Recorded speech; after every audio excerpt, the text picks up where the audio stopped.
Welcome to Unit 4, Lesson 15, Homework Help. Let's get started. Part A, we have Kieran and his cousin work for a summer doing our landscape company. Kieran's cousin's been working there longer, so he actually gets to make 30% more than Kieran did. And last week, the cousin worked 27 hours. Kieran worked 23 hours. Together, they earned $493.85. Important pieces of information that we need to look at here. Number one, the cousin's been working there longer and makes 30% more than Kieran. They worked for a total, cousin was 27 hours, Kieran was 23 hours, and a total of $493.85. Very first thing we've been working with is this. We're going to say C be the cousin's hourly wage.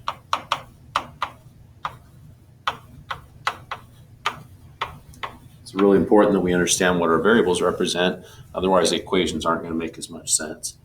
And let's let K be Kieran's wage, hourly wage. Now, if we start talking about the cousin, we know that the cousin is making 30% more than Kieran. So what does that actually look like?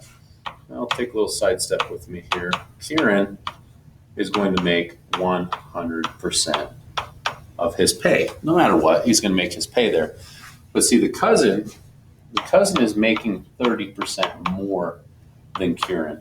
So when we take that into account of making 30% more, what we can say is that the cousin is actually making 130% of what Kieran is making. So it's that 100% of Kieran's pay. So let's say Kieran's making $12 an hour. He's making that $12 an hour plus 30% more the cousin is. So we can say that when we use this in an equation, we need to take that 130% and we need to turn that into a decimal. 100% is 1, 30% is 3/10. So we see that the cousin is actually making 130% of what Kieran is making. So it's 130%, 1 3/10 times K. Together, we see that the cousin makes 27 hours, and we see that Kieran worked for 23 hours for a total of $493.85. And that's our system of equations. Now, what are we supposed to do with that? Well, we're supposed to figure out what Kieran earned.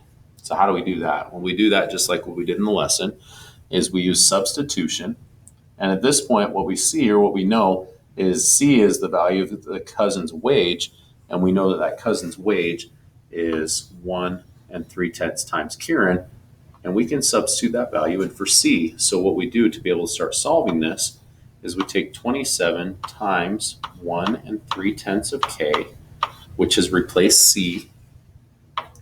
We add that to 23 hours for Kieran's pay, and we get $493.85.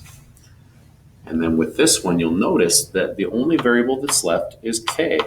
So once I solve this and I get K all by itself, that's what's going to go in right here. But again, we don't put K in there, and the directions from just above here, it said don't include the units of a dollar sign. So don't put a dollar sign in there.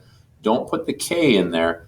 Just put the number for the Kieran's hourly wage right here. And then when it says explain or show your reasoning in part B, this equation can get written right in here. And you can show me all of your steps there that prove for how you got to Kieran's answer.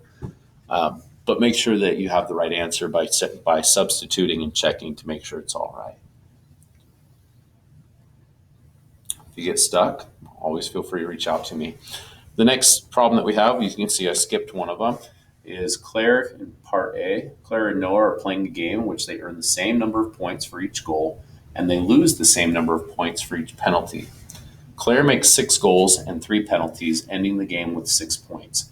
Noah earns 8 goals and 9 penalties and ends the game with 22 points. We're supposed to write a system of equations that describes Claire and Noah's outcomes.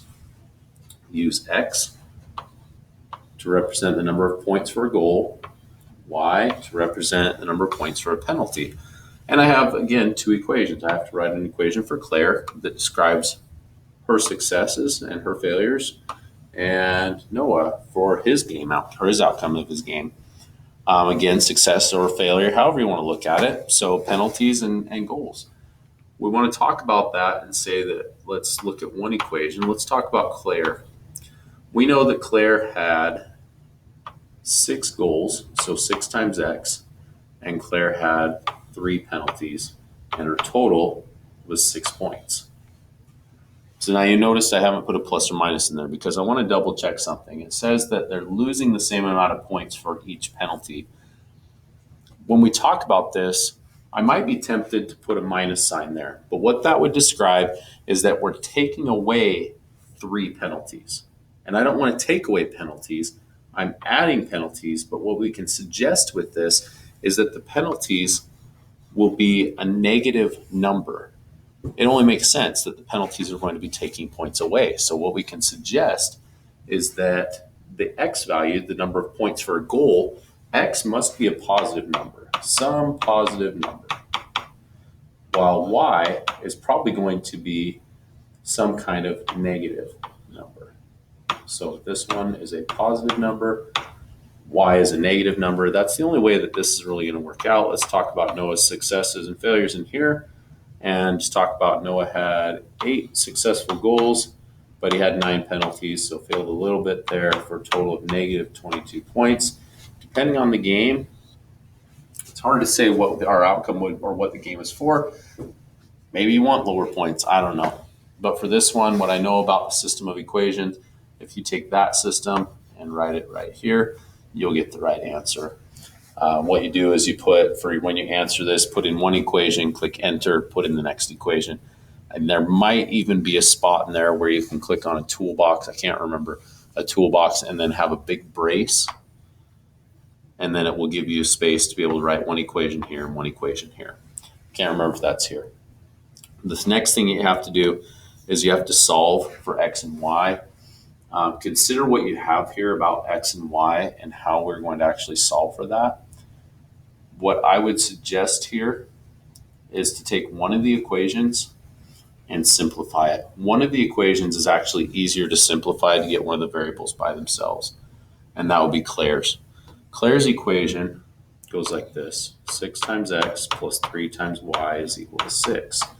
You'll notice that all of the number terms are all multiples of 3. So if I think about that and I divide the entire equation, the left side, the right side, by 3, what I end up with is an equation that reads as 2 times X plus Y is equal to 2. And then I can subtract that 2X from one side and the 2X from the other, giving me Y is equal to negative 2 times X plus 2. This equation paired up with the equation 8 times X plus 9 times Y equals negative 22 will give me the opportunity to solve for X first by taking this expression that's for Y and substituting it in right here. So as I go ahead and solve that, what I'd be looking at for when I go to the solution process is I would be looking at this. I would have 8 times X plus 9 times the sum of negative 2X and 2, because that's really the same value as Y. That's supposed to be 22, is equal to negative 22. Once I solve for X, then I know the value of of how much it's worth for each goal. I can go back and substitute that X, find the Y, make sure that it all comes back out, write your solution right here, and then tell me, what does that solution mean? I think I kind of just gave that to you when I told you you're finding out how much the goals are worth and how much the penalties are worth. So right here, describe